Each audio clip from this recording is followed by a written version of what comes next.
თემა როგორც ისიც არის თანამედროვე სოციალური მოძრაობები. სპეციალურად არ მოვაყოლე ამ ლექციას, თქვათ, მოკლე ანოტაცია თუ რა ტიპის მოძრაობებია საერთოდ ლაპარაკი. იმისთვის რომ უფრო მეტად გავშალო ამ იმაში რა ქვია მიმდინარეობის დროს. პირველად დავიწყოთ იმით, თუ რა არის ტრადიციული სოციალური მოძრაობები, იმიტომ რომ როდესაც ვლაპარაკობ თანამედროვე სოციალურ მოძრაობებზე, ესე გულისხმობთ, რომ რაღაც პერიოდში არსებობდა ტრადიციული მოძრაობებიც, ხო? ტრადიციული სოციალური მოძრაობებად შეიძლება მივიჩნიოთ ის მოძრაობები, რომლებიც განმანათლებლობის შემდეგ და ფეოდალური სისტემის რღვევის შემდეგ შეადგენდნენ მთლიანად, თქვათ, სოციალური და პოლიტიკური დისკურსის დომინანტურ ნაწილს. და პირველ რიგში ესეთი მოძრაობა იყო მუშათა მოძრაობა. და მართლაც თუ დავაკვირდებით, იგივე მე-18 საუკუნის მეორე ნახევრის ეგრეთ წოდებული ბურჟუაზიული რევოლუციების შემდეგ და ბატონყმობის გაუქმების შემდეგ და ფეოდალური სისტემის რღვევის შემდეგ ყველაზე უფრო ძლიერი მოძრაობა, რომელიც იმდროინდელ ევროპაში არსებობდა, იყო მუშათა მოძრაობა. ამ მუშათა მოძრაობაზე პასუხი იყო მაშინდელი ყველა ცნობილი პოლიტიკური ფილოსოფოსის ტექსტი. აი თუნდაც თქვათ დაწყებული ადრეული სოციალისტებისგან, თქვათ რობერტო უენი, ფურიე და სენ-სიმონი, თქვათ ან მარქსით დამთავრებული და თუნდაც ლიბერალი მოაზროვნეების. აი თქვათ ჯონ სტიუარტ მილიც თავის ტრაქტატებში ახსენებს ამ ფაქტს, რომ თქვათ ახალმა ფენებმა დაიკავეს შემოაღწიეს პოლიტიკურ სივრცეში და რა მნიშვნელობა აქვს ამ სოციალურ გარდაქმნებს თავისუფლების ცნებისთვის და თავისუფლების იდეისთვის, ხო? ანუ ფაქტობრივად ყველა ევროპელი მოაზროვნე იმ პერიოდის მე-19 საუკუნის უმთავრესად აღარ ვლაპარაკობ იმაზე, რა ქვია, ორტეგა y გასეტის მასების ამბავზე, რომელიც მთლიანად, თქვათ, აი ამ პრობლემატიკას ეძღვნება. ყველა ევროპელი მოაზროვნე, მეტნაკლებად ყველა ევროპელი პოლიტიკური მოაზროვნე მე-19 საუკუნეში რაღაცნაირად პასუხობს ამ თემას, რაღაცნაირად რეაგირებს ამ მოვლენაზე, ანუ მუშათა მოძრაობაზე. ამავე დროს, კარგად ვიცით, რომ არსებობდა ასევე და დღემდე არსებობს ქრისტიან-დემოკრატიული მოძრაობაც, რომელიც წარმოიშვა მას შემდეგ, რაც კათოლიკურმა ეკლესიამ გადაწყვიტა, რომ მუშათა მოძრაობისთვის ეპასუხა. და რაღაცნაირად მოახდინა კათოლიკური დოქტრინის რეფორმირება ისე, რომ ინკორპორირება გაუკეთა მუშათა მოთხოვნებსაც და მუშათა ინტერესებს. ხა მე თქვათ, აი ამ საკითხის ექსპერტი, ასე თქვათ, არ ვარ და ამაზე უფრო მეც ვერ გეტყვი, თქვათ, ანუ აი დამოკიდებულებაზე, აი ქრისტიანულ-დემოკრატიულ მოძრაობასა და მუშათა მოძრაობას შორის, მაგრამ პოტენციურად შესაძლოა, რომ რომელიმე თქვენგანი ამ თემით დაინტერესდეთ, რომ აი თქვათ, როგორ უპასუხა იგივე, თქვათ, კათოლიკურმა ეკლესიამ, ან სხვა ეკლესიებმა, ან თუნდაც მართლმადიდებულმა ეკლესიამ,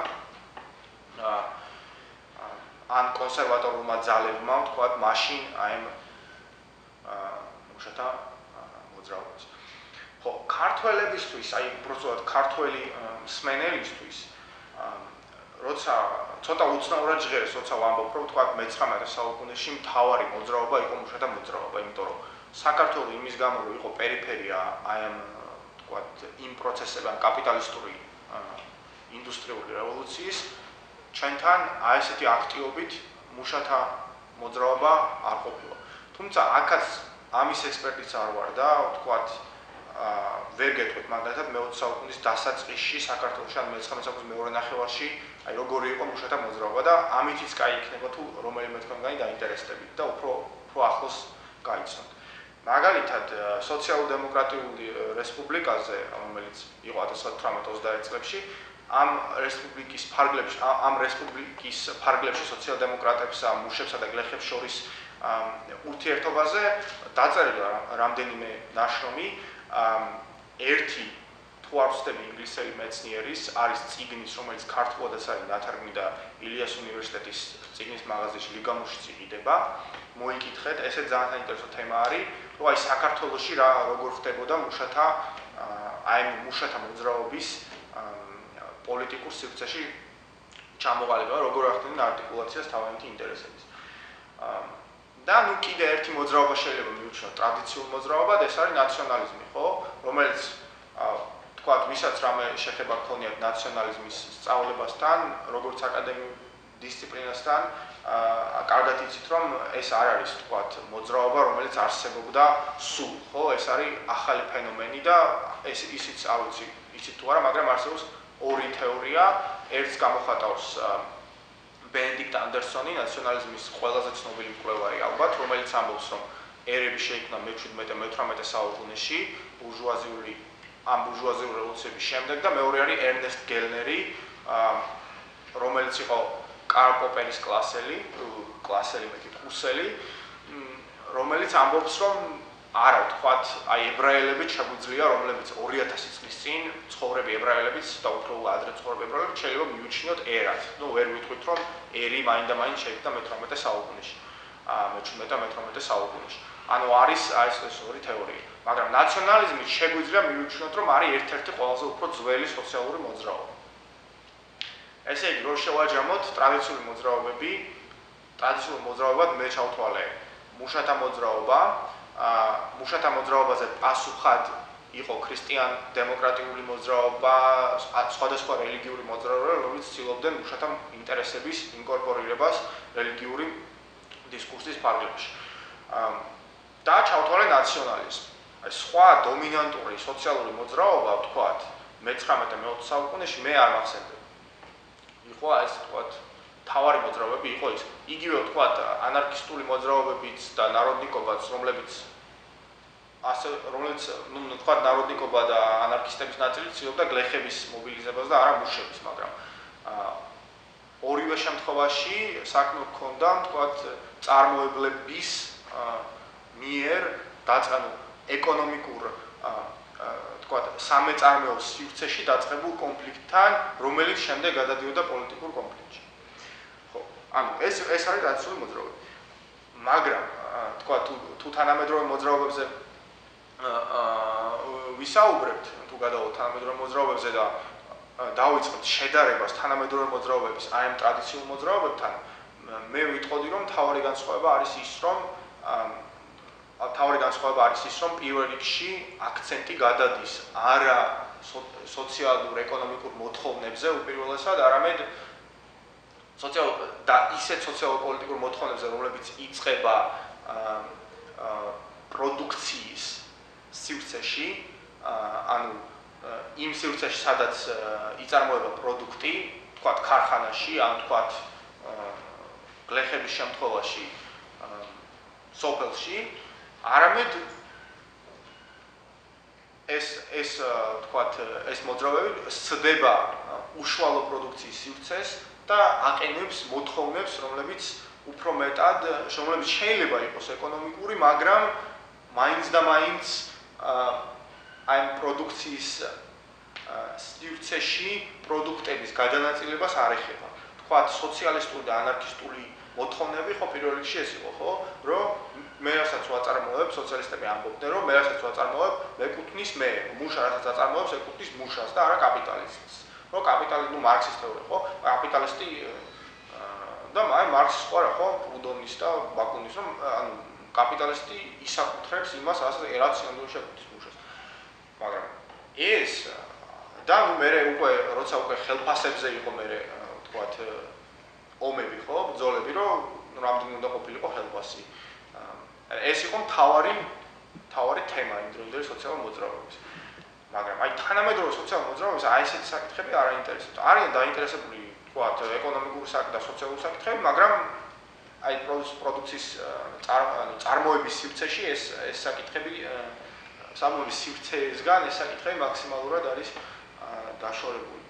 ეს ერთი განსხვავება და მეორე განსხვავება ის არის, რომ აი თქვათ ანარქისტებს თუ გამოვაკლებთ, ხო, წინა მოძრაობები უფრო მეტად იყვნენ იერარქიული მოძრაობები, ყავდათ ლიდერები, ჰქონდათ ბიუროკრატიული სტრუქტურა. აი თქვათ ავიღოთ ლენინისტური ავანგარდული პარტიის იდეა, რომ ავანგარდული პარტია არსებობდა კვეთრად ჩამოყალიბებული იერარქიული სტრუქტურით და მას უნდა წაიყვანოს საზოგადოება იქ, სადაც თქვათ პარტიის ბოსები სრულიად საჭირო, ხო? ესეთი ან ავიღოთ პროფკავშირები, რომელიც ასევე ძალიან ორგანიზებული იერარქიული სტრუქტურა არის და ნუ იყო ხო ლაპარაკი ჯიმი ჰოფა გაგიგიათ ალბათ ხო ამერიკელი ცნობილი პროფკავშირების ლიდერი, რომელიც ნუ ერთი ვერსიით მოკლედ მეორე ვერსიით გაუჩინარდა ხო, რომელსაც აბრალებდნენ თქვათ კორუფციას და ძალაუფლების ბოროტად გამოყენებას და ასე შემდეგ, ხო? ანუ პროფკავშირებიც რაღაც მომენტში იქცა ორგანიზაციად,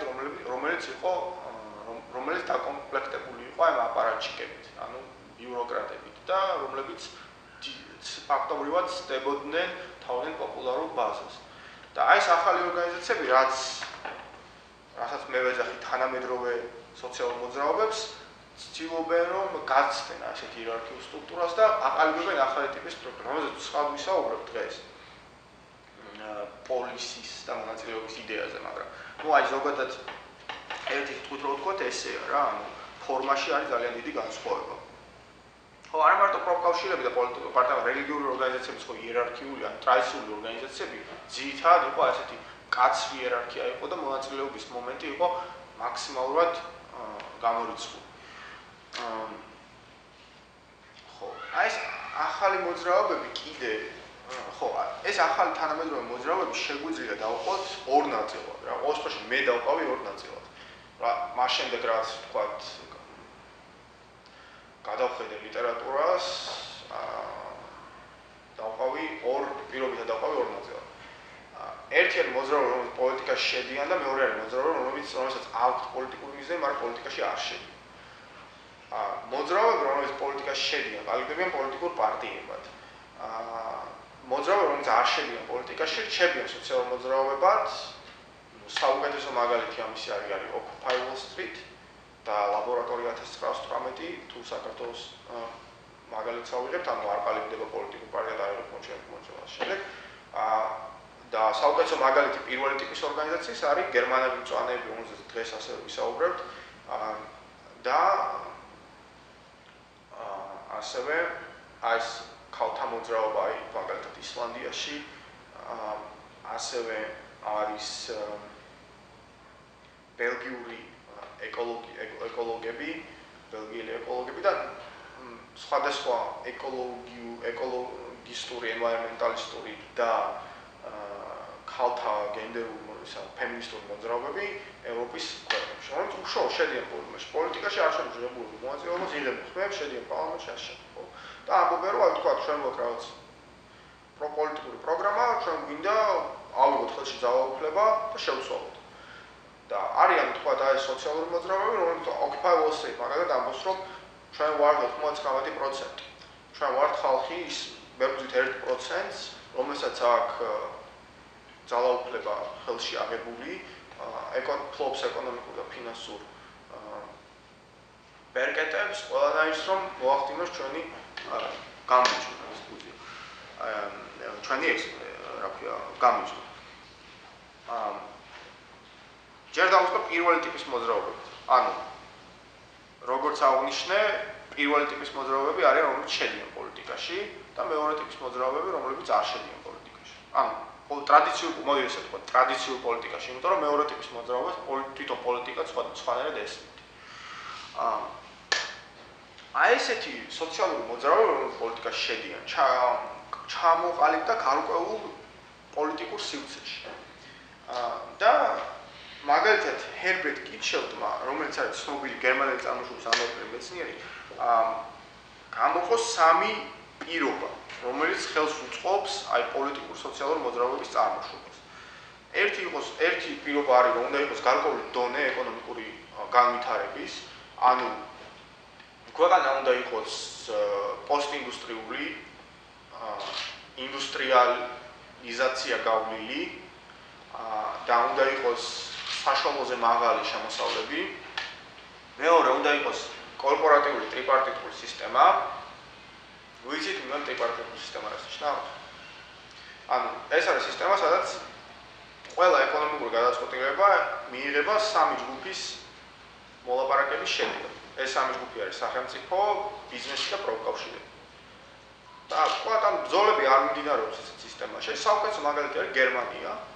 ბრძოლები არ მიმდინარეობს, ან გაფიცვები ძალიან იშვიათია, მუშათა გაფიცვები ძალიან იშვიათია.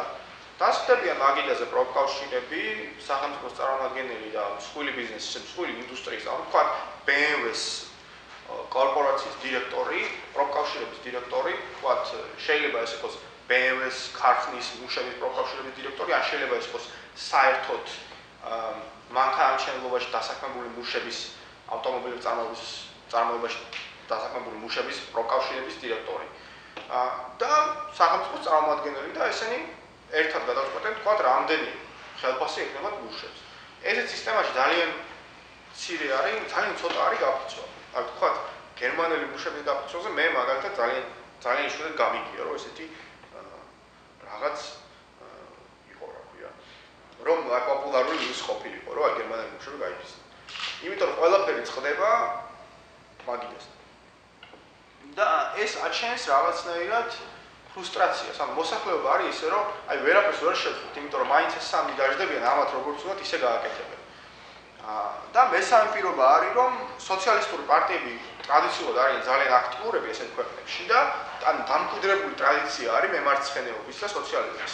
ანუ აქ რომ გამოხვიდე და თქვა, რომ გააქვს რაღაცა მემარცხენე მოთხოვნები, გიჟად აღჩაფთვლიან რა. ანუ აი ძალიან უკიდურესად უტრირებულად და ვულგარულად თქვი ხა, მაგრამ იმისთვის რომ თქვათ, კარგად აღვიქვათ რა, ანუ როგორი ტიპის ქვეყნებია ეს. აი ეს ტიპის ქვეყნებში 70-იან და 80-იან წლებში ჩამოყალიბდა სოციალური მოძრაობა, რომელიც გადავიდა პოლიტიკაში და გახდნენ პოლიტიკური პარტიები. აი მაგალითად, ავსტრიაში ესეთი პარტია არის მწვანეები, რომელმაც 80-იან წლებში 4% დააგროვეს. ბელგიაში არის აგალევი და ეკოლოგისტური მოძრაობა. ლუქსემბურგში არის მწვანე ალტერნატივა, ისლანდიაში არის ქალთა მოძრაობა, ნიდერლანდებში არის მწვანეების პროგრესული შეთანხმება, ესე ქვია. შვეიცარიაში არის მწვანეები და პროგრესისტები, დასავლეთ გერმანია, იმიტომ რომ 80-იან წლებში ვლაპარაკობ, მაშინ დასავლეთ გერმანია იყო, მაგრამ ეხლა გერმანიაში არის მწვანეები. ფინეთში მწვანეები, იტალიაში რადიკალ პარტია, ესე ქვია, რადიკალური პარტია. და ასე შემდეგ. და ეს პარტიები იღებდნენ რაღაც პროცენტებს, როცა წარმოუშვნენ. აი მაგალითად, დანიაში სოციალისტურმა სახალხო პარტიამ, რომელიც ანუ სახელმა არ მოგატყუათ, აი ესეთი პარტიაა, რომელიც ემიჯნება სოციალ-დემოკრატებს. სოციალ-დემოკრატები არის ჩვეულებრივი ტრადიციული პარტია, რომელიც წარმოადგენს ახლოს არის პროფკავშირებთან და ამ ტრიპარტიტულ ურთიერთობებში ან ფორმატში იღებს ჩვეულებრივად მონაწილეობას. აი ეს სოციალისტური სახალხო პარტია არის საერთოდ სხვა პარტია, რომელიც ამბობს, რომ უნდა მოვახდინოთ იგივე პროფკავშირების დემოკრატიზაცია, უნდა დაუწყოთ პოლიტიკა ქვემოდან, უნდა შემოვიტანოთ ეკოლოგია და ქალთა უფლებები ამ სოციალისტურ დისკურსში, ხო? ამ პარტიამ მაგალითად აუღია 80-იან წლებში 14%, ანუ იმდენ 87 წელს აუღია 14%. გერმანელი მწვანეების ზუსტი სტატისტიკის წამოღება დამაუწყდა, მაგრამ ეს არის უდავოდ ყველაზე უფრო ძლიერი პარტია ევროპაში, აი ესეთი ტიპის პარტია, რომელიც თუ არ ვცდები 10% და მეტიც აუღიათ ბუნდესტაგის არჩევნებზე და უფრო სავისაუბროთ მოკლედ გერმანელ მწვანეებზე, მაგრამ გერმანელი აი ჰაინრიხ ბიოლის ფონდი რო არის, ეგ არის გერმანელ მწვანეებთან აფილირებული ფონდი. საქართველოშიც არის ხო ეს ფონდი. და ესეთმა პარტიებმა დაიწყეს, თქვათ, კონვენციურ ტრადიციულ პოლიტიკაში მონაწილეობის მიღება. მაგრამ გაუშვათ რაღაცა პრობლემები. ერთი პრობლემა ის იყო, რომ ერთი მხრივ ამათ უნდათ, რომ წარმატებულები ყოფილიყვნენ და თან ნაკლები ორგანიზაცია ყოფილიყო პარტიაში, რაც რაღაც ეტაპზე დაართული აღმოჩნდა, იმიტომ რომ იმისთვის წარმატებას მიაღწიო, ხო, რაღაცა მიზნებისთვის უნდა იმუშაო რაღაც ორგანიზებულად, ხო, რაღაცა ორგანიზაციით. და იმის გამო, რომ ორგანიზება არავის არ უნდოდა, უბრალოდ არავის არ უნდა ბევრი დროის დახარჯვა ორგანიზაციულ საკითხებზე, იმიტომ რომ აქტივისტების უმრავლესობა იყო ინტელექტუალები და ახლა ინტელექტუალები ამ ორგანიზაციულ საკითხებს ცოტა ისე აკდებით უყურებენ, რომ აი რატო არის ეს მნიშვნელოვანი, თქვა რაში უნდა დავხარჯო ჩემი ძვირფასი დრო და უფრო მეტად უპირატესობას ანიჭებენ, რომ დასწინდა რაღაცა მაღალ მატერიებზე იგავათ, ხო?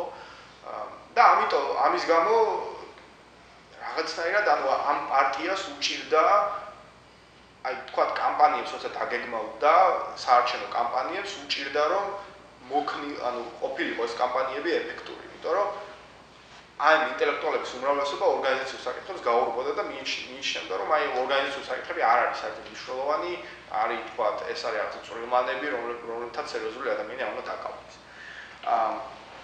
და ამან რა თქმა უნდა უკუშედეგი გამოიღო, მაგრამ ყველაზე უფრო ცუდი უკუშედეგი ის იყო, რომ ჩამოყალიბდა აი აქტივისტების, ბიუროკრატების რაღაცა კასტა, რომლებიც ნაკლებად იყვნენ მიდრეკილი იმისკენ, რომ ქონდათ იდეალები. ანუ ამ ინტელექტუალებს კი ქონდათ იდეალები, მაგრამ არ უნდათ ორგანიზაციაში, ორგანიზაციულ საკითხებში ჩარევა, მაგრამ აი ეს ვინც ორგანიზაციულ საკითხებში ერეოდა კიდე ისინი ზოგიერთი კარიერისტი იყო, ზოგიერთს უბრალოდ თქვათ არ ქონდა ისეთი მყარი იდეალები, როგორც თქვათ აი პირობითად ინტელექტუალებს, რომლებიც პარტიაში მოდიოდნენ და ეს კონფლიქტი წარმოიშვა.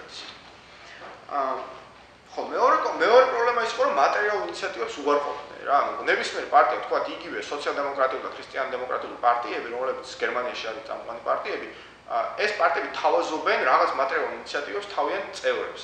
ანუ შენ რო გახდები იმ პარტიის წევრი, ესენი გეუბნებიან, რომ აი დაგაწინაურონ და ანუ ხელფასი ამდენი მოგემატება, თქვათ და ეხა თუ პარტიის ბიუროკრატიულ ამ საქმიანობაში ჩაებმები ხელფასი გექნება ამდენი და ამდენი მაღალი, თქვათ. და ეს რაღაცნაირად мотиваციას აძლევთ ადამიანებს, ხო, რომ ჩაებან ამ ორგანიზაციულ საკითხებში, მაგრამ იმის გამო რომ ეს მწვანეთა პარტიის იდეოლოგია იყო, თქვათ, სრული იერარქიის და ბიუროკრატიის უარყოფა, და ასეთი მატერიალი და იგულისხმებოდა, რომ ყველა ადამიანს ექნებოდა იმხელა იდეოლოგიური мотиваცია, რომ თავისით, თქვათ, აი მატერიალური ინიციატივის გარეშე ჩაებმებოდა და აიღებდა თავზე პასუხისმგებლობას ასეთ მძიმე, თქვათ, ორგანიზაციულ და ბიუროკრატიულ საქმიანობებზე, რომ აღარ დარჩებოდა იმისი, თქვათ, იმისი საჭიროება, რომ ყოფილიყო ასეთი ინიციატივები. და ამანაც, თქვათ, პრობლემა შეუქმნა პარტიის წარმატებას. კიდევ ერთი ძალიან ისეთი პრობლემა იყო კონფლიქტი ინტერესთა შორის. ანუ მაგალითად, მწვანეთა პარტიაში არ შედიოდნენ მარტო მწვანეები. მოდიოდნენ ფემინისტებიც, მოდიოდნენ თქვათ, მარქსისტები, მოდიოდნენ ცხოველთა უფლებების დამცველები და ასე შემდეგ. სხვადასხვა ჯგუფები. მოდიოდნენ, თქვათ, სტუდენტები, არტისტები და ამ ყველა ჯგუფს ჰქონდა თავისი ინტერესი. და როდესაც 80-იან წლებში დაიწყეს აი ამ პარტიების კვლევა, შიდა სტრუქტურის კვლევა, აღმოჩნდა, რომ ძალიან უჭირდათ ამ ჯგუფებს ანუ საერთო ლოიალობა ჰქონდათ ერთ დღის წესრიგთან. ყველას ჰქონდა თავისი ინტერესები, თქვათ, მიდიოდნენ პარტიის არჩეულ კანდიდატად იმისთვის, რომ თავისი ინტერესები გაეტანათ და როგორც კი თავისი ინტერესებს გაიტანდნენ, ისე უკან ბრუნდებოდნენ. ანუ რაღაც ერთი ტიპის იდენტობაც კი არ ჰქონდათ. მიიჩნევდა, რომ აი თქვათ, ქალთა მოძრაობის საქმე არ არის ეკონომიკური საკითხები დაკავება, რომ ქალთა მოძრაობა უნდა დაკავდეს ქალთა უფლებებით. და ეკონომიკური საკითხები, თქვათ, მარქსისტები უნდა დაკავდნენ. და იგივე მარქსისტები მიიჩნევდა, რომ აი რაღაცა ცხოველთა უფლებების და ქალების საკითხი, თქვათ, არ არის, თქვათ, აი თავარი ამ შემთხვევაში. და ეს ქმნიდა რაღაც ტიპის პრობლემას, რა, იმიტომ რომ არ იყო რაღაცა ერთი ტიპის დღის წესრიგი, ერთი ტიპის როგორც ინგლისურად ვთქვათ, agenda, რაღაც პრინციპები, რაზეც ყველა შეთანხმდებოდა და იტყოდა, რომ თქვათ, ჩვენ ყველანი მიუხედავად იმისა, რომ გულის სიღრმეში გვაქვს სხვადასხვა დონის სიმპათიები სხვადასხვა საკითხებთან, აი ეს საკითხები, რომელზეც ყველანი თანხმდება და მივიშვათ, რომ ეს საკითხები არის მთავარი. აი ესეთი ტიპის ლოიალობა არ არსებობდა. არსებობდა იყო ძალიან სუსტი. და საერთო ხედვაც ეს ზოგადად არ არსებობს. ხო, აი გავიხილოთ გერმანელი მწვანეები მაგალითად. და მინდა რომ ძალიან სწრაფად მოვჩე რომ უფრო მნიშვნელოვანი ან სოციალურ მოზაურს გადავიდე, რომელიც პოლიტიკაში არ შედიან. ან ტრადიციულ პოლიტიკაში. ნუ მაგალითად გერმანელი მწვანეები, რომლებიც რომელთა კარიერა დაიწყო ჰელმუტ შმიდტის კანცლერობის დროს, ეს იყო სოციალ-დემოკრატი კანცლერი, სხვათა შორის 70-იან წლებში. და დაიწყო რითი, რომ ამ დროს არსებობდა ეგრეთ წოდებული სამოქალაქო ინიციატივები, რომ თქვა ბირთვული ენერგია, ენერგიის წინააღმდეგ, ინდუსტრიული დაბინძურების წინააღმდეგ და ეგრეთ წოდებული acid rains, ჟავაწვიმების წინააღმდეგ. მერე რო თქვათ რო შეხედეს რომ ამ ეს თემები ბევრ გერმანელს აღელვებს, თქვეს რომ მოდი შევხვდათ რაღაცა პარტია. გაერთიანდნენ ეს მწვანე აქტივისტები და ამ პარტიის ერთ-ერთი ლიდერის თქმით შექმნეს ანტიპარტიული პარტია. ანუ თვლიდნენ რომ ეს პარტია კი არის პარტია, მაგრამ თან არ არის პარტია. ანუ თან არის პარტია არის, მაგრამ ტრადიციული პარტია არ არის. ანუ უნდათ რომ ყველა ინტერესი რომლებიც ჩაერთვებოდა რა, მიუხედავად იმისა რომ იქნებოდა ამ პარტიული პოლიტიკის ნაწილი, ამავე დროს დარჩებოდა გამოკვეთილი ინტერესები. ანუ დაახლოებით ისე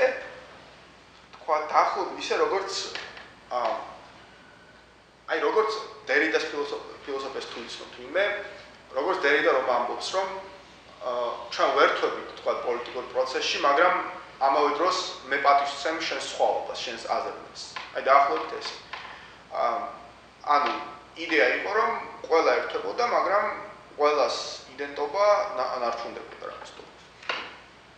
და ამიტომ დაერქვას ანტიპარტიული პარტია და თან რო არ იქნებოდნენ პარტიული ბიუროკრატები და არ იქნებოდნენ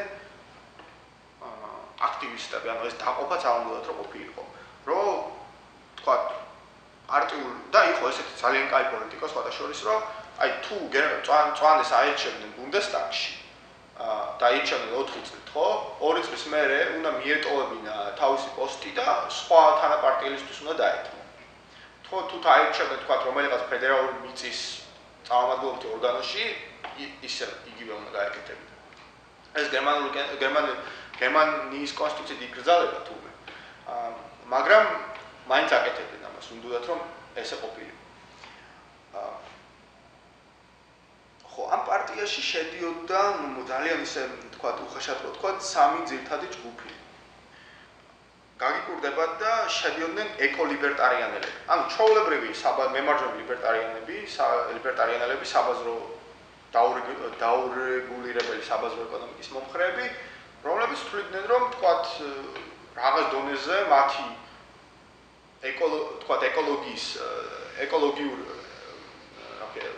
ეკოლოგიური ტვინის წესრიგი არ უშლის ხელს თქვათ საბაზრო ეკონომიკაში რეგულაციების არარსებობას.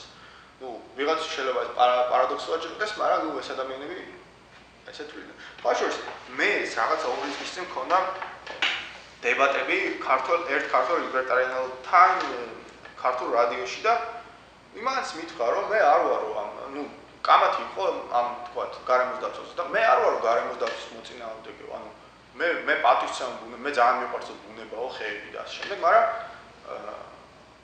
ამავე დროსო კერძო საკუთრებასაც პატივს ვცემ, ანუ კერძო ინიციატივა უნდა იყოსო ამ ბუნების დაცვა, რა თქვათ როგორც თქვა მოქმედება. და ალბათ ეკოლიბერტარიანელების დაახლოებით ესე თუ. კიდევ უნდა რადიკალ ეკოლოგისტები, რომლებიც თავარი იდეა, თავარი თქვათ კოზა, თავარი პოლიტიკური პროექტი იყო ეკოლოგია. ანუ რაც ყველაზე უფრო მეტად აინტერესებდა ეს არის ეკოლოგია. და მერე სხვა თემა. და იყვნენ ეკომარქსისტები, რომლებიც ჩვეულებრივ ტრადიციულ მარქსისტულ ანალიზს აკეთებდნენ და ამბობდნენ, რომ აი ეკოლოგიური კატასტროფა ეს წინააღმდეგ ბრძოლა არ არის რაღაც თქვა მარქსის ანალიზით მარქს არ გაუკეთებია რა, ეს ჩვეულებრივ ტრადიციულ მარქსისტულ ანალიზს თუ მიყვებით, ლოგიკურად მივალთ აქამდეც. ანუ საერთოდ შეიძლება ითქვას, რომ სრულიად განსხვავებული ჯგუფი, იდეოლოგიური ჯგუფი. მაგრამ მოხდა ის, რომ აი ეს სამივე ჯგუფი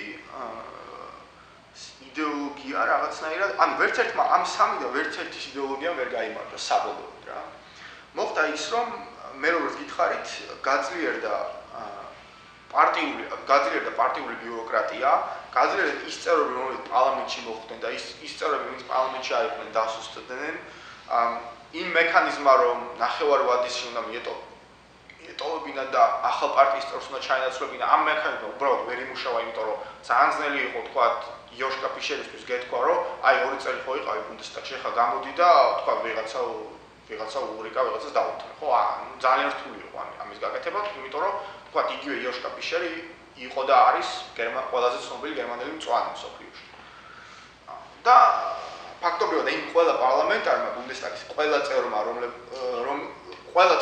ბუნდესტაგში მოხვდა მწვანეთა პარტიის შეიქმნა რაღაცა ტიპის პოპულარობა და კარიერა და ძალიან რთული იყო მე იმის გაკეთება რომ ეს ეგალიტარული პოლიტიკა გატარებული იყო რომ ყველა წევრს მიჩნეოდა საშუალება რომ ყოფილიყო პარლამენტში ყველა წევრს მიჩნეოდა საშუალება რომ თამრად მიიღო მონაწილეობა.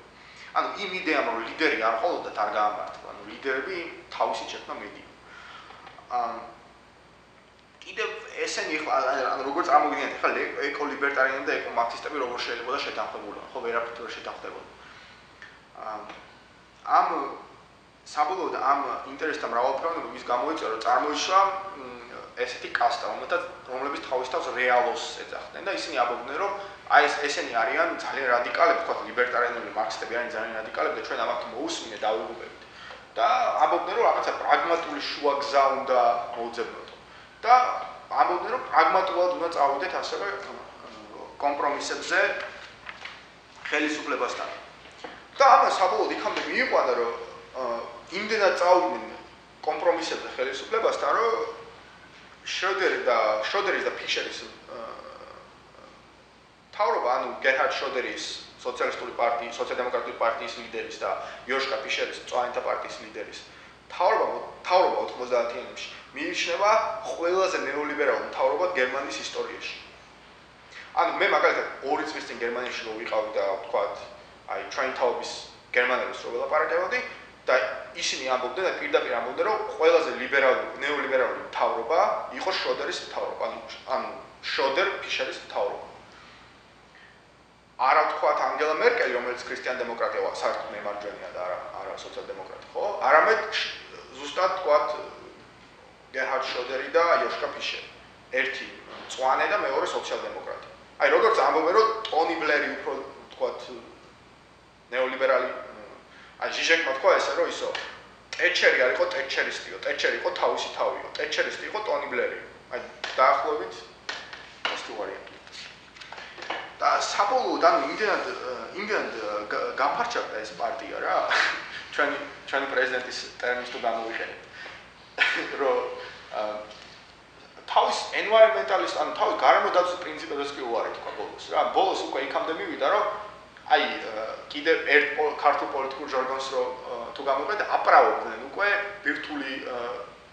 ბირთვული ელექტროსადგურების მშენებლობას არ უნდა დაიხუროს აპრავებდნენ უკვე რომ აი რაღაცა ინდუსტრიები ისე არ აბინძურებენ და ეს ინდუსტრიები ჭირდება თქვა რაღაცა ეკონომიკურ განვითარებას ანუ აი თავის პირველად დღის წესრიგზეც კი უარი თქვეს არა თუ ამ დღის წესრიგის რადიკალიზირებაზე თქვა უფრო მეტად შემოტანაზე სოციალისტური ელემენტების ანუ პირველადი დღის წესრიგიც კი დაივიწყეს და ფაქტობრივად იქცნენ ეხა უკვე იმაზე ლაპარაკი რომ შეიძლება ქრისტიან-დემოკრატებთან შევიდნენ ალიანსში. ხო, აქამდე ხო სოციალ-დემოკრატები და ეხა ქრისტიან-დემოკრატები. ანუ ფაქტობრივად დღევანდელი მწვანეთა პარტია არის ჩვეულებრივი არაფრით არ განსხვავდება, განსხვავდება, მაგრამ ძალიან მინიმალურად განსხვავდება თქვა გერმანიის ლიბერალური პარტიისგან, რომელიც არის ჩვეულებრივი მემარჯვენე ლიბერტარიანული პარტია.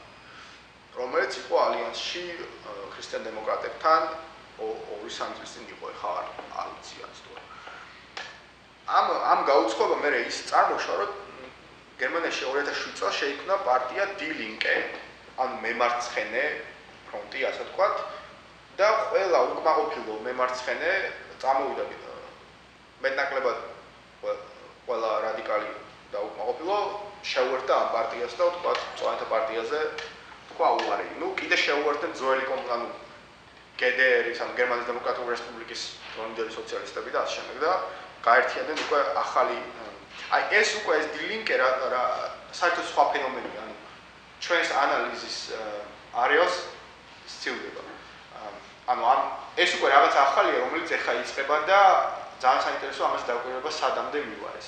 ანუ ეს არის იმ ფრუსტრაციის შედეგი რაც არსებობდა თანამედროვე სოციალურ მოძრაობებზე, იგივე მწვანეთა პარტიაზე. მოკლედ, ანუ როგორც თავი თქვი, არსებობდა როგორც თავი თქვი, თანამედროვე სოციალურ მოძრაობები დაუყავი ორ ნაწილად. ერთი, რომელიც პოლიტიკაში, ტრადიციულ პოლიტიკაში იღებდნენ მონაწილეობას, თქვა გერმანელი მწვანეები და სხვა პარტიები, იმенно პოლიტიკური პარტიები და მეორე, რომელიც არ იღებდნენ, ანუ საერთოდ უარს ამბობენ პოლიტიკაზე, რა ტრადიციულ პოლიტიკაზე და არ მიიღებდნენ არჩევნებში მონაწილეობას, თქვა არც რამე თუ შეიძლება არჩევნებში მონაწილეობას არ იღებდნენ, მაგრამ რაღაცა რევოლუციური ის კონდეს, ხო, ტყის წესრიგი, როგორც აქვთ თქვა ფრანგ მაოისტებს. მაგრამ ეს ტყის წესრიგიც არ საერთოდ არ უნდა პოლიტიკა რა, ასე თქვა, ძალაუფლებისგან შორს არის. და ესენიც მიიჩნევიან თანამედროვე სოციალურ მოძრაობად. ყველაზე ცნობილი მაგალითი თქვენ რაც ისიც არის Occupy Wall Street, რომელიც ანუ დაიკავე Wall Street, რომელიც საერთოდ არც პოლიტიკური პარტია შექმნა, არც პოლიტიკური ლიდერი არ ყავთ, არც რამე პოლიტიკური მოთხოვნები არ აქვს, რა ვთქვათ, აგურჩიეთ და რაღაც ან არც რამე რევოლუციური ის წესრიგი არაფერი არ აქვს საერთოდ. ანუ უბრალოდ ამბობენ რომ 99% ისინი არიან 1%, აგურჩიეთ ჩვენ, ისა უბრალოდ და გამოვასწოროთ აი ეს უთანასწორობა რაც არსებობს ამერიკულ საზოგადოებაში. მაგრამ საერთოდ Occupy Wall Street-ზე მივაქვს. მინდა ვთქვა, რომ ესეთი მოძრაობები კაი ხანია რაც არსებობს რა. მაგალითად ყველაზე ცნობილი ეს მოძრაობა ჩემი აზრით არის ანტიგლობალისტური მოძრაობა, რომელსაც არანაირი პოლიტიკური ის წესრიგი არ აქვს. ანუ პოლიტიკაში მონაწილეობა საერთოდ არ უნდა ხალხს რა. უბრალოდ ამბობენ, რომ აი ძალიან ცუდია ეკონომიკური გლობალიზაცია, გამოდიან მიტინგებზე, ყვირიან. მაგრამ სხვა ფორმით არც ცდილობენ რამის თქვათ შეცვლას, ანუ ძალაუფლების ხელში არ არის. სიეტლის პროტესტი გაგიგიათ, ყველაზე ცნობილი იყო. სიეტლის პროტესტი 98-ში მეგონი, რომელიც დაარბიეს. კიდე იყო გენუის 2001 წელს, გენუაში იყო G8 სამიტი, ანუ დიდი ურბანის სამიტი და ეს ანტიკლუბალისტები შეიკრიბნენ და გააპროტესტეს და ესეც დაარბიეს. და 2002 წელს გაიმართა ფლორენციაში ევროპული სოციალური ფორუმი. და არის ესეთი იტალიელი სოციალური მეცნიერი, რომელსაც ქვია სხვა შორის თავის დარგში ძალიან ცნობილი დონატელა დელა პორტა. და დონატელა დელა პორტა რო შეხედა ამ მოძრაობებს, გააწყვიტა, რომ მოდი გამოვიყვეთ. ანუ ვინ არის ეს ხალხი, რა უნდა გასაკეთებენ და საკმაოდ ესეთი მასშტაბური სოციალური კლუბის პროექტი დაიწყო, მიდიოდა ამ აქტივისტებს ელაპარაკებოდა, ცდილობდა გაიყვეთ რა უნდათ, ანუ რა ტიპის, ანუ რა ტიპის მოთხოვნები ჰქონდათ, რას ფიქრობდნენ იმაზე, რომ თქვა პოლიტიკაში არ ერთვებოდნენ, როგორი ტიპის პოლიტიკის მომხრეები იყვნენ, ვინ იყვნენ საერთოდ და ასე შემდეგ. და ძალიან საინტერესო რაღაცები აღმოაჩინა, რომელსაც ეხლა მე გაგაცნობ. აღმოაჩინა ის, რომ ფაქტიურად ეს მოძრაობები ამ მოძრაობის აქტივისტები შეგნებულად არიდებდნენ თავს პოლიტიკაში ჩართვას. აი როგორც თქვათ Occupy Wall Street. და ამბობდნენ რომ და შეგნებულად არიდებდნენ თავს ორგანიზაციას და იერარქიას, შეგნებულად არიდებდნენ თავს საერთო ტყის წესრიგის პოვნას. თავს უწოდებდნენ საერთოდ მოძრაობას უწოდებდნენ დიდ სამშენებლო არენას. რომ მოძრაობა არის დიდი სამშენებლო არენა, ეს სოციალური მოძრაობა. არ ქონდათ რაღაცა ერთი მიზანი. ამბობდნენ რომ ყველა რაღაც პატარ-პატარ რაღაცას აკეთებს თავის ორგანიზაციაში და ამ პატარ-პატარ რაღაცის კეთებით ეხმარება რაღაცა დიდ იდეას. მაგრამ ეს ძალიან ბუნდოვანი იყო, ანუ აი რაღაცა ეს დიდი იდეაც რა იყო, ესეც გარდა ამ რო თქვა ეკონომიკური გლობალიზაცია ამის გარდა სხვა დიდია არ ყოფილა. და კიდე კონდათ რასაც დონალდ დელაპორტამ უწოდა ტოლერანტული იდენტობები. მაგალითად ვიღაცას ეჭირა სტალინის ფოტო, ვიღაცას ეჭირა ქრისტეს ფოტო და ამბობდნენ რომ it's okay, ეს ნორმალურია რა. მე რა ვიღაცას სტალინი უყვარს, ვიღაცას ქრისტე უყვარს. ხო მაგარი თავი ხო ის არის რომ ერთ რაღაცაზე თანხმდები. თავი ხო ის არის რომ იმაზე თანხმდებით რომ თქვა ნესტლეს უცხადებთ ბოიკოტს. და კიდე ყველა აბსოლუტურად ყველა ვისაც დაელაპარაკა ამ ფოკუს ჯგუფში რა აქცენტს აკეთებდა პოლიტიკის უნივერსალურ განზომილებაზე. ანუ იმაზე რომ თქვა პოლიტიკა არის ყველგან და პოლიტიკა არის ყველაფერი. სხვანაირად რო თქვა. აი მაგალითად ამბობდნენ ეს რაღაცას. ანუ თქვა ერთ-ერთი მონაწილე ამბობდა ეს რაღაცას. მე ვფიქრობ რომ ჩემი თაობა რომელიც გაიზარდა 80-იანების მეორე ნახევარში და 90-იანებში პოლიტიკის სპეციალიზირებასთან იყო შეგუებული. პოლიტიკას არ ქონდა პოლიტიკის რამე ზოგადი ხედვა და არანაირი მიმართულება. ამ მოძრაობამ ანუ იგულისხმება ეს ანტიგლობალისტური მოძრაობა ევროპის სოციალური ფორუმი. ამ მოძრაობამ კი პოლიტიკის როგორც უნივერსალური კატეგორიის დაბრუნება გამოიწვია. ეს კარგად ჩანს მთავარ სლოგანში. სხვა შესაძლებელი მსოფლიო. ჩემთვის ეს ძალიან მნიშვნელოვანია, რაც მაძლევს ენთუზიაზმს და мотивაციას პოლიტიკაში. მეორე მონაწილე ამატებს. მოძრაობის სიძლიერე მოდის იქიდან, რომ სხვადასხვა გამოცდილებები ერთმანეთს კვეთს. თუ მე ადრე უფრო მეტად დაინტერესებული ვიყავი ადამიანის უფლებებით, ახლა მე შემიძლია ჩემი ინტერესები გადავუკვეთო იმასთან, ვინც დაინტერესებულია ეკონომიკით და ასე შემდეგ. თანამედროვე სამყაროს ინტერპრეტაცია არ შეიძლება, აი, ხალხს უსვამ, არ შეიძლება იყოს ნაწილობრივი და ერთგანზომილებიანი. ანუ პირდაპირ ამბობდნენ იმას, რომ ძალიანაც კარგი რომ არ გვაქვს თქვა ერთიანი, რაღაცაზე ერთიანი ხედვა ან ერთიანი იდეოლოგია. მე რა ეს კარგი. და კიდე ამბობდნენ რომ ეს მოძრაობა არის დისკურსული სინთეზი. რომ თქვა აქ ვიკრიბებით, ეს არის ქსელი, რომელსაც სადაც ერთმანეთთან კომუნიკაციაში მოყვა სხვა გარემო, სხვა ადამიანები, ვისაც საერთო გაგება აქვთ იმით, რის შეცვლა უნდათ. მაგრამ მათ შორის არსებობს ღრმა განსხვავებები. ანუ ამასაც ჩვეულებრივად ამბობდნენ, რომ ანუ არანაირი პრობლემა არ არის, რომ შენ ქრისტიანი ხარ, მე მარქსისტი ვარ, თქვა რა. ჩვენ ერთი რაღაც გვაერთიანებს, რაღაცა ერთი იდეა გვაერთიანებს, რომ თავარი ეს იდეა. მეორე რომ თქვა არანაირი პრობლემა არ არის, რომ არ გვაქვს ერთი ორგანიზაცია და ერთი ბიზნესკენ ყველანი ანუ ერთი განსაზღვრული ბიზნესკენ ყველანი არ მივდივართ. ხო, მე რა ანუ ჩვენ დებატობთ იმისთვის, რომ სწორედ ის მიზანი შევიმუშაოთ, რომლისკენაც მე უნდა წავიდე. ანუ ერთი სიტყვით ამ მოძრაობის ყველას ეს მოძრაობები შეგნებულად აკეთებდნენ იმას და მოძრაობის თავარი წევრების შეგნებულად აკეთებდნენ იმას, რაც აკეთებდნენ. ანუ ისი არ იყო რომ ისინი პოლიტიკას გაურბოდნენ ტრადიციულ პოლიტიკას და ეს გააზრებული არ ქონდათ, თქვათ. არა, ანუ ისინი პოლიტიკას გაურბოდნენ და გააზრებული ქონდათ რატომ.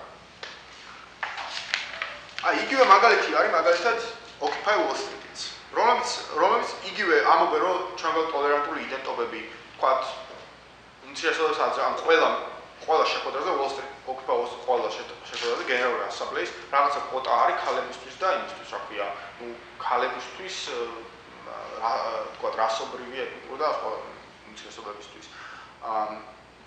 ასევე სტრუქტურად განსხვავებული აქვს, ანუ ყველაფერთან მიდიან კონსენსუსით, ანუ ერთი ადამიანიც რო არ ეთანხმებოდეს, ანუ ერთ ადამიანი დარწმუნებას ცდილობენ. და ძალიან ბევრი ინტერესია რა ამ ბაუსში და ამასაც თავისუფლად იღებენ.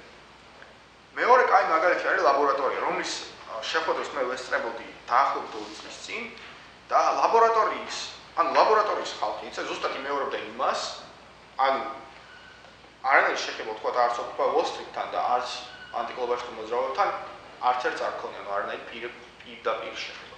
და გამოსtildeა, მაგრამ აი ზუსტად იმეორებდნენ იმას, რასაც ამბობდნენ ესენი და ამბობს Occupy Wall Street.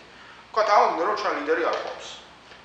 ჩვენთან არავინ არ არის ლიდერი, ყველანი ვართ თანაბრად. ეს შეხვედრები იყო ურბან რეაქტორის კლუბში, რომელსაც მე ვესწრებოდი. ნუ კიდე იყო სხვა შეხვედრა, რომელსაც მე არ ვესწრებოდი.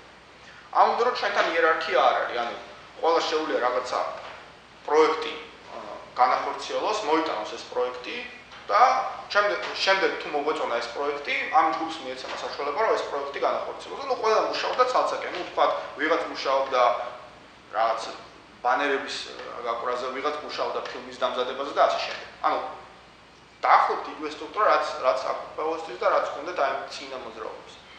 და კიდევ ყველაზე საინტერესო, რაზეც მე ერთი პერიოდი კონფლიქტი მომივიდა ჯგუფთან, იყო ის, რომ ესენი ამბობდნენ, რომ არანაირი მნიშვნელობა არ აქვს ჩვენს იდენტობას.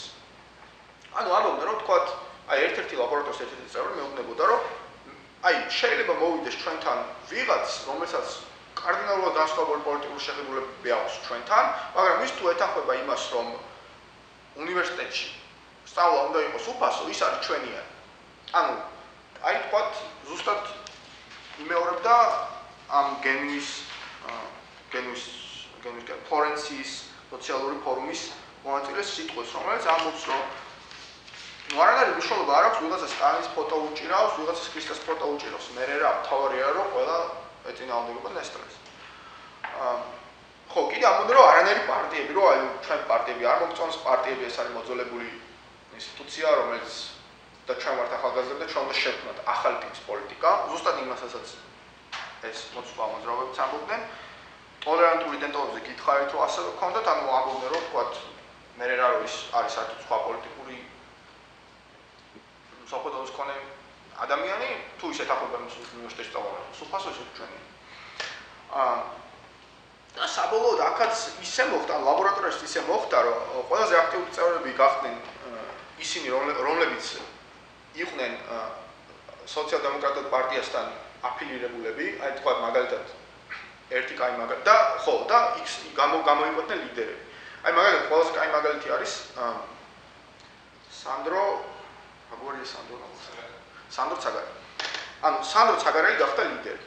იმიტომ რომ ანუ უბრალოდ ლაბორატორიის წევრი თვითონ კი არ უნდა ლიდერი ყოფილიყო, ან ლაბორატორიის წევრიც კი არ უნდა რომ ის ლიდერი გამხდარიყო, ან რაღაცა თავს კი არ სცენა რაღაცა, მაგრამ თავისი გახდა ლიდერი, ანუ მედიამ გადაწყვიტა რომ ის იყო თქვა თავარი spokesperson, რა, თავარი speaker.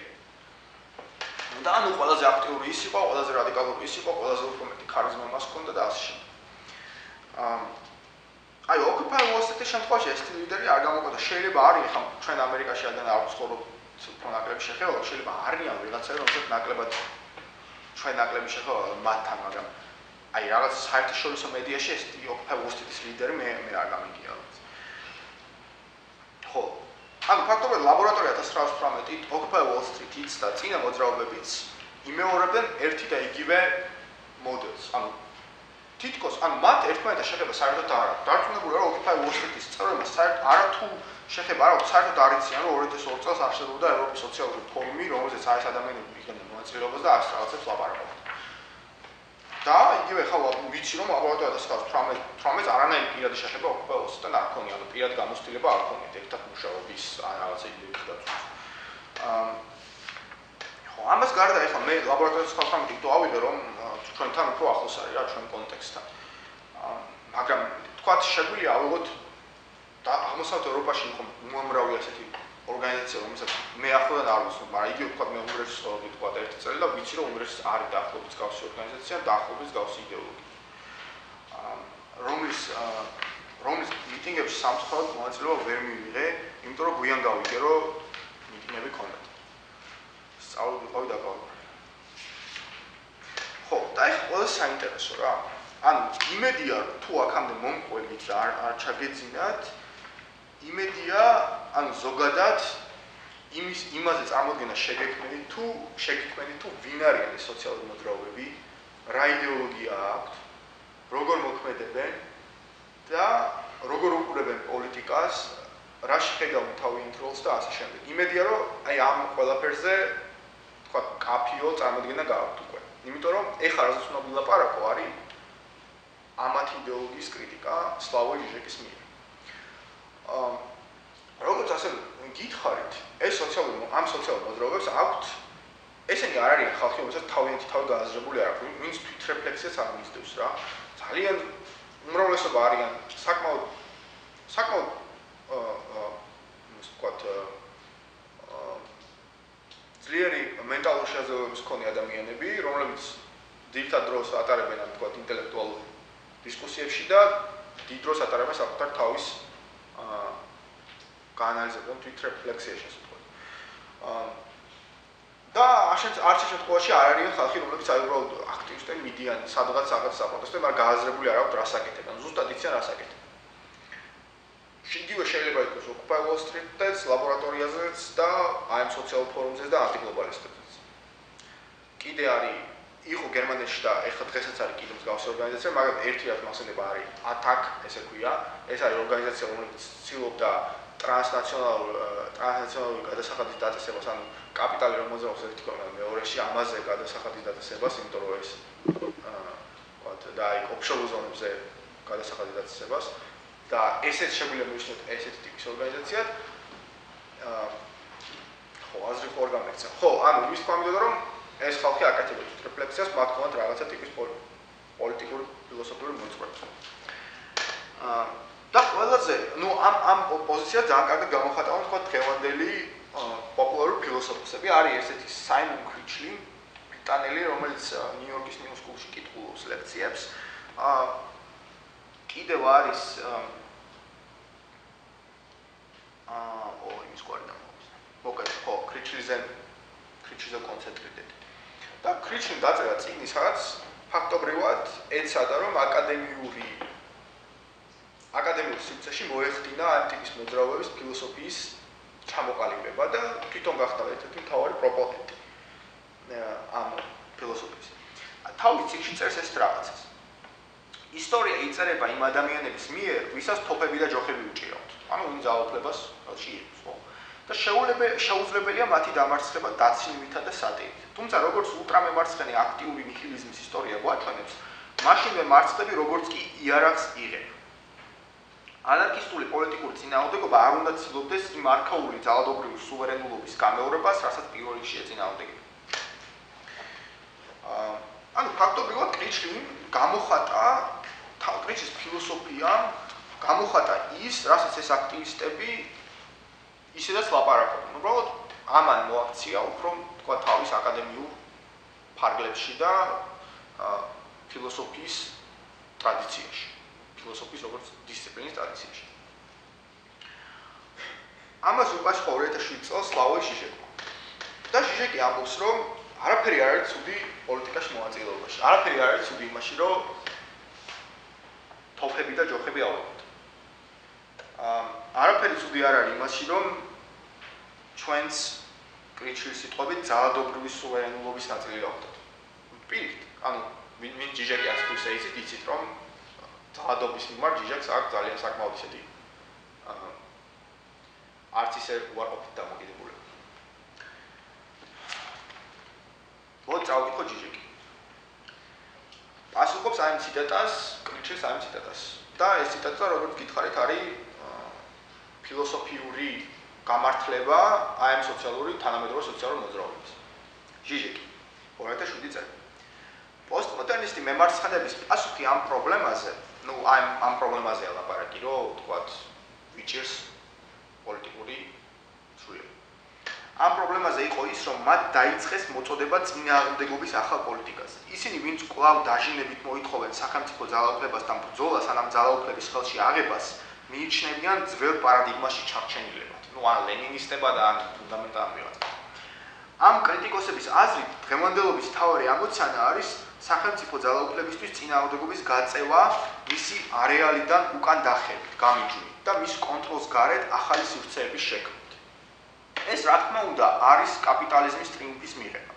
წინააღმდეგობის პოლიტიკა, ანუ ეს თანამედროვე სოციალური მოძრაობების პოლიტიკა, დღეს არის ეგრეთ წოდებული მესამე გზის მორალიზებული დამატება. ნუ ეხლა მესამე გზა უნდა ვიცოდეთ რა არის და ამაზე ძალიან შორს წავთ, მაგრამ მოკლედ შინაარსი ამის ის არის, რომ ამბობს, რომ ამ სოციალური მოძრაობების ფილოსოფია, რომ არ ჩავერთოთ პოლიტიკაში, ამ ხელში არ ავიღოთ ძალაუფლება, არამედ გავემიჯნოთ პოლიტიკას და სახელმწიფოს გარეთ, სახელმწიფოს კონტროლს გარეთ შევქმნათ რაღაც სივრცე, ჟიჟეკის აზრით ეს არის კაპიტულაცია გაბატონებული სტატუს კვოს მიმართ. წინაშე. ჟიჟეკი აგრძელებს. ანარქისტი აქტივისტები ახორციელებენ ეთიკურ სამუშაოს. სახელმწიფო ახორციელებს საზოგადოების ზედამხედველობას და კონტროლს. და ესენი ერთმანეთს ავსებენ. კრიჩლის ანარქისტული ეთიკო-პოლიტიკური დღის წესრიგი მოქმედებს როგორც სუპერეგო. ის კომფორტულად ახდენს სახელმწიფოს დაბომბვას მოთხოვნებით და რაც უფრო მეტად სახელმწიფო ცდილობს ამ მოთხოვნების შესრულებას, უფრო მეტად დამნაშავედ ჩდება. ამ ლოგიკასთან თანხმობით ანარქისტი აქტივისტები აქცენტს აკეთებენ არა ღია დიქტატურაზე, რომ აი ვთქვათ, ეხლა გვაქვს ღია დიქტატურა, არამედ ლიბერალურ დემოკრატიულ რეჟიმების ფარისევლობაზე. ეს რეჟიმები დადანაშაულებულები არიან იმაში, რომ უარყვეს საკუთარი პრინციპები.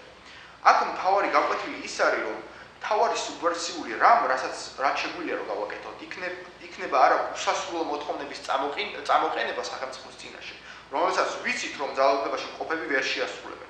ჩვენ ვიცით, რომ მათ იციან, რომ ჩვენ ვიცით, რომ ასეთი უსასრულო მომთხოვნი დამოკიდებულება ძალაუფლებისთვის პრობლემას არ წარმოადგენს. ძალაუფლება გეუბნება, ძალიან კაი, რომ ამ კრიტიკულ მოთხოვნებს აყენებ და ამ მოთხოვნებით ვახსენებ, რომ თუ როგორი უნდა იყოს სამყარო. სამწუხაროდ ჩვენ რეალურ სამყაროში ვცხოვრობ და ვაკეთებ იმას, რაც რეალურად შეძლებელია. ამიტომ ჩვენ რაც არ უნდა გავაკეთოთ, რაც ახლა უნდა გავაკეთოთ, ის არის, რომ დავბომბოთ ძალაუფლებაში მყოფების სტრატეგიულად კარგად გათვლილი, კონკრეტული, განსაზღვრული მოთხოვნებით, რომელსაც იმავე საბაბით ვეღარ უარყოფენ. ან ჟიჟეკი ამბობს, რომ იმის ნაცვლად რომ სახელმწიფოს წაუყენოთ მოთხოვნები, რომლებიც ჩვენ ვიცით, რომ არარეალურია, იმიტომ რომ ისინი ამათ არ შეასრულებენ, ამის ნაცვლად ჩვენ არ უნდა მოგვერიდოს მათთვის კონკრეტული პოლიტიკური მოთხოვნების წამოყენება. და რა თქმა უნდა, ამასაც არ შეასრულებენ, მაგრამ მერე ჟიჟეკის აზრით ჩვენ თვითონ უნდა ვთქვათ მოვიდეთ ხელისუფლებას. ჩვენ თვითონ უნდა ავიღოთ ხელში ძალაუფლება. ხო. აი ეს არის ორი პოზიცია, ორი ფილოსოფიური პოზიცია თანამედროვე სოციალური მოძრაობების ამაზე რა ქვია, დისკურსი. ორივე გაგაცანით მეტნაკლებად. ამ კრიჩლი უფრო ვრცლად ვერ გაგაცანით, იმიტომ რომ ძალიან შორს წაგვიყვანდა ეგ და ისედაც ძალიან მარტივი იდეაა და მე მგონი არ უნდა რა ეს ვრცლად გაშვა და თან ევროპის სოციალური ფორუმის მონაწილეების აზრებით წაგიკითხეთ და მეტნაკლებად ეს აზრები იგივეა, რასაც კრიჩლი ამბობს და იგივეა შემდეგ, რასაც კრიჩლის მერე გამოიქომაგნენ ანარქისტები და ისინი რასაც ამბობენ დაახლოებით იგივეა ეს ყველაფერი. ჟიჟეკის პოზიცია კვეთად განსხვავებული. და მე არ მინდა რომ გითხრათ, რომ თქვა ერთი პოზიცია არის სწორი და მეორე პოზიცია არ არის სწორი, იმიტომ რომ მე თვითონაც არ ვიცი, რომელი პოზიცია უფრო სწორი. მაგრამ ფაქტია, რომ ჟიჟეკის კრიტიკაში რაღაც სიმართლის მარცვალი არის და აი კრიჩლის მერე კრიჩლი ჟიჟეკი გააკრიტიკა კიდე ერთხელ. კრიჩლის კრიტიკაშიც არის სიმართლის მარცვალი, იმიტომ რომ ჟიჟეკი ზედმეტად მართლა ზედმეტად ორთოდოქსი ლენინისტია, რომ აი რაღაც არ ფიქრობს იმაზე, რომ თვითონ პოლიტიკის რედეფინიცირება გააკეთოს, რასაც ძალიან კარგად აკეთებენ ანარქისტები. უბრალოდ ჩემი ლექციის მიზანი ის იყო, რომ პირველ რიგში მე თქვა თქვენთვის, რომ ის რაც ხდება და მოხდება საქართველოში არ არის იზოლირებული გარესამყაროსგან და იმ პროცესებიდან, რაც გარესამყაროში ხდება. უფრო მეტიც იმის გამო, რომ ჩვენ ცხოვრობთ იმდან გლობალიზებულ სოფლიოში, სადაც იდეების სწრაფად ვრცელდება და ეკონომიკურად იმდან დამოკიდებულებები ერთმანეთზე, შეუძლებელია რომ ჩვენთან რაღაცა ისეთი დავიწყოთ, რაც სრულად მოგლეჯილი იქნება საერთაშორისო კონტექსტში. ამიტომ ჩვენ რასაც ვაკეთებთ, ეს ყველაფერი უკვე ვიღაცას გავაკეთებია, ან ვიღაც სხვა დროს გააკეთებს და არის რაღაცა ერთი გლობალური დისკურსის ნაწილი. ამიტომ უნდა ვიაზროვნოთ, როცა ვიაზროვნოთ გლობალურად. როცა რაღაც პრობლემას ხედავთ ჩვენ წინ, უნდა ყოველთვის გვახსოვდეს, რომ ეს პრობლემა არის გლობალური პრობლემა. რომ ეს მარტო ჩვენ არ გვაწუხებს, ეს არის კაპიტალიზმის თანამედროვე ეტაპზე დამდგარი პრობლემა, რომელიც თანაბრად აწუხებს ყველას, ვინც დედამიწაზე ცხოვრობს. იმდენად აი გლობალიზებულ გარემოში. და ასევე მინდოდა მეთქვა, რომ ყველაფერი რაც ხდება და რასაც ვაკეთებ და განსაკუთრებით ახალგაზრდა აქტივისტები არის ერთი რაღაცა ინტელექტუალური პოლემიკის ნაწილი, რომელი პოლემიკაც დღეს მიმდინარეობს და რომელიც დღეს ბოლომდე გადაწყვეტილი არ არის, ვინ არის მართალი და ვინ არის მტყუარი. და ფიქრობ, რომ ამაზე ფიქრი უფრო ინტენსიურად უნდა დავიწყოთ, უფრო ინტენსიურად განვიხილოთ და ვიმსჯელოთ თითოეულ პოზიციაზე, სად გვაქვს ჩვენ და რა უნდა გავაკეთოთ. და მესამე, რომ ერთადერთი გზა ერთადერთი გზა შევცვალოთ რაღაც არის პირველად ყოვლისა მოქმედება და ამ გააზრებასთან, მუდმივ გააზრებასთან ერთად ჩვენ უნდა ჩავერთოთ მოქმედებაში და არ უნდა და ჩვენ უნდა ეს თანამედროვე სოციალური მოძრაობები უნდა ვთქვათ არ უნდა განდევნოთ ჩვენი სივრციდან. ვაქციოთ ჩვენ ნაწილად, მაგრამ მომავალ დროს ვიცოდეთ რომ ეს არ არის პანაცეა, რომ ამითივე რეალურად ვერაფერს ვერ შევცვლით, იმიტომ რომ არის უამრავი პრობლემა, რასაც ეს მოდელი ვერ წყვეტს, მოდელი თუ ვთქვათ ეს დისკურსი ვერ წყვეტს. და რომ მუდმივად უნდა არასდროს უნდა გავჩერდეთ, მუდმივად უნდა ვიყოთ მოძრაობაში და მუდმივად უნდა ვფიქრობდეთ, რომ შევცვალოთ და არ უნდა მოგვერიდოს იმის რომ თქვა რაღაცა არ ვიცით, მაგრამ მუდმივად კრიტიკული თვალით შევხედოთ ჩვენს თავს და ჩვენს მოქმედებას ისე რომ არ შეგვეშინდეს. აი სულ ეს ყველა.